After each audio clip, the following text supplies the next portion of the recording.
Selamat siang untuk kita semua. Di sini kami dari kelompok 5 akan mempresentasikan tentang teologi surat Ibrani. Nah, kita akan melihat teologi dalam surat Ibrani yang akan membantu kita menemukan sebenarnya teologi apa saja yang ada dalam surat Ibrani. Nah, dalam pembahasan kali ini, kami para penyaji menyuguhkan beberapa poin-poin yang merupakan teologi dalam surat Ibrani. Nah, yang pertama itu di dalam 2.1 tentang Allah yang agung. Pengarang surat kepada orang Ibrani memberi perhatian besar sekali pada Allah yang disebut sebanyak 68 kali. Ia mengenal Allah sebagai yang maha agung, yang menciptakan segala sesuatu yang ada. Dia adalah api yang menghanguskan. Murkanya nyata, dia adalah hakim semua orang, khususnya kepada orang yang berbuat jahat dan juga kepada semua umatnya. Dia adalah Allah yang maha tinggi dan dia aktif dalam perkara-perkara manusia, sehingga mereka itu hanya bisa berbuat sesuatu jika Allah mengizinkannya. Ia berkuasa membangkitkan orang-orang mati. Nah, itulah tentang teologi Allah di dalam surat Ibrani ini.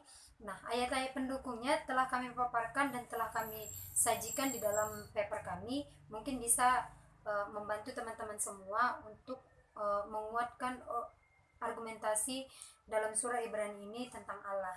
Nah, di sini dijelaskan bahwa Allah yang agung itu adalah Allah yang menciptakan segala yang ada gitu. Jadi Allah itu adalah Bapa dari segala roh. Apapun itu Allah lah yang menciptakannya. Nah, kemudian yang kedua, kita akan membahas tentang teologi tentang Yesus, siapakah Yesus Kristus atau yang sering kita sebut dengan kristologi. Nah, penelitian tentang hal siapakah Yesus Kristus itu disebut dengan kristologi dalam bahasa teologi Kristen. Kita akan mulai dengan menyelidiki tentang Yesus sebagai manusia. Kemudian kita akan melihat sebutan kepada dirinya dan bagaimana orang lain menyebut dirinya. Nah, di sini di pelajaran-pelajaran yang lain juga mungkin istilah kristologi ini sudah sering kita dengarkan, sudah sering kita lihat dan juga telah sering kita dengar di dalam pelajaran-pelajaran yang lain. Nah, di sini kami akan menjelaskan tentang teologi kristologi, di mana kita akan melihat bahwasanya Yesus itu kita akan melihat keilahian dan juga kemanusiaan dari Yesus Kristus itu sendiri. Nah, seperti tadi yang telah kami katakan, kita akan melihat tentang Yesus sebagai manusia. Perincian mengenai keadaan kemanusiaan Kristus menurut surat Ibrani yaitu ia lebih rendah dari para malaikat dan dalam misinya ia memperhatikan manusia, bukan malaikat-malaikat, yang terdapat di dalam Ibrani 2 ayat 9 dan juga ayat yang ke-16. Ia mempunyai darah dan daging seperti saudara-saudaranya, sementara dalam daging ia mengalami pencobaan-pencobaan. Ia mengalami pengalaman takut akan Allah, serta ia menganggap kematiannya sebagai bagian yang tidak dapat dihindarkan dalam misinya. Nah, kita telah mengetahui tentang pencobaan-pencobaan yang telah dirasakan oleh Kristus. Nah, itu dapat membuktikan bahwa jiwa atau kemanusiaan dari Kristus itu sendiri gitu. Bedanya dengan manusia yang lain itu, Yesus Kristus itu tidak berdosa, tetapi manusia yang lain itu tidak luput dari dosa gitu. Nah, itulah yang membedakan manusia Kristus sebagai manusia dengan manusia yang lainnya gitu. Nah, ketika Yesus mengalami pencobaan-pencobaan itu, mungkin itu dapat menguatkan argumentasi tentang kemanusiaan dari Kristus itu sendiri. Nah, kemudian yang kedua itu Kristus sebagai anak Allah. Kalau zaman dahulu atau di zaman perjanjian lama, untuk Allah itu menyatakan dirinya melalui berbagai cara gitu. Namun pada saat ini di dalam Ibrani 1 ayat 1 Allah berbicara melalui anaknya yang mungkin di Ibrani 1 ayat 1 belum dikatakan bahwasanya itu adalah Yesus Kristus. Nah, tetapi itu mengarah kepada Yesus Kristus itu sendiri. Sebutan yang paling lazim tentang Kristus dalam Ibrani adalah anak Allah yang di dalam sajian telah kami jelaskan ayat-ayat pendukungnya. Sebagai anak, ia adalah ahli waris segala sesuatu. Sebagai anak Allah, ia turut ambil bagian dalam sifat keilahian. Para malaikat menyembahnya, bahkan Ibrani pun menyebut Yesus itu adalah Allah dengan mengenakan Mazmur 45 untuk menyebutkan Kristus itu sendiri. Nah, itu dapat kita lihat dalam ayat yang ke-7.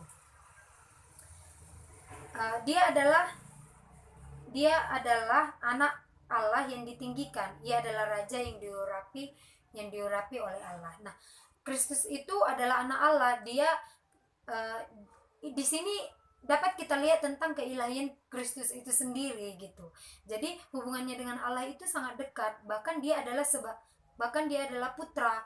Dia adalah putra dari Allah itu sendiri yang akan membawa penyelamatan bagi atau sumber keselamatan bagi semua orang yang percaya. Nah, kita akan masuk pada teologi yang selanjutnya, teologi Kristus tentang Yesus sebagai imam besar yang akan dilanjutkan oleh Mawar Alfianita Purba. Kemudian kesiapaan Yesus itu sebenarnya juga dikatakan mengenai Yesus sebagai imam besar. Tema pokok dalam Kristologi Ibrani adalah Yesus sebagai imam besar. Keimaman yang sempurna yang digenapi oleh Yesus sendiri tidak menginginkan atau tidak memilih peran itu, namun terjadi berdasarkan pengangkatan Allah sendiri. Yesus memegang keimamannya itu secara tetap karena ia hidup secara terus-menerus selama-lamanya. Kristus adalah imam besar yang menaruh belas kasihan dan yang setia kepada Allah. Mempersembahkan kurban adalah hal yang kudus dan tak seorang pun diizinkan melakukan hal itu, kecuali kalau ia dipanggil oleh Allah. Hal ini berlaku untuk para imam Lewi dan berlaku juga pada Kristus.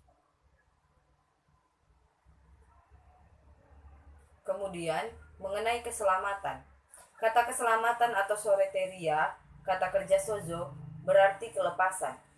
Keselamatan itu bersifat ekskatologis. Para pembaca akan mewarisi keselamatan pada hari terakhir. Dikatakan di dalam Ibrani 1 ayat 14, ketika Yesus datang untuk kembali untuk menyempurnakan kasih karya keselamatannya. Anaknya itu adalah Tuhan yang menyampaikan berita keselamatan kepada para pengikutnya yang mula-mula dan kepada para pembaca. Firman itu penuh kuasa sehingga ketika terjadi tanda-tanda dan mujizat serta berbagai penyataan, Allah aktif bekerja dalam keselamatan yang dikerjakan oleh Kristus. Pengarang surat Ibrani menaruh minat besar pada keselamatan. Kemudian, Kristus sebagai imam yang lebih baik telah menggenapi segala yang dijanjikan dalam tatanan yang lama. Suatu pengharapan yang lebih baik karena sebagiannya telah terwujud dan terbukakan jalannya kepada Allah bagi kita. Perjanjian yang lebih baik yang didasarkan pada janji yang lebih baik, korban-korban yang lebih baik, semuanya karena darahnya yang telah dicurahkan.